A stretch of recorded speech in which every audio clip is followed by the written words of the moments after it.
મનોકામના દેવી મંદિરના રસ્તામાં રોપવેમાંથી ઉતર્યા પછી મંદિર સુધી જવાના રસ્તામાં આ ટાઈપની દુકાનો, જેમ આપણે ભારતમાં આપણા દેશમાં મંદિરોમાં દુકાનો હોય છે, એ જ રીતે મનોકામના દેવી મંદિર સુધી પહોંચતા આ ટાઈપની દુકાનો હોય છે. ખૂબ સરસ શણગારેલી અને ઢગલાબંધ વસ્તુઓ અને વધારે પડતી બહેનો બિઝનેસમાં હોય છે.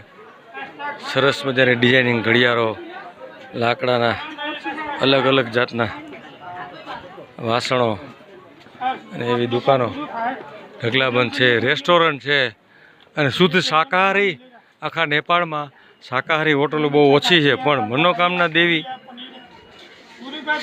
મંદિર પાસે ચડવાના પગથિયા પાસે મારવાડી ઓછામાં ઓછી 10 દુકાન શુદ્ધ શાકાહારી વૈષ્ણવી, રોટલી શાક દાળ ભાતનું માત્ર 100 રૂપિયામાં ડીશ.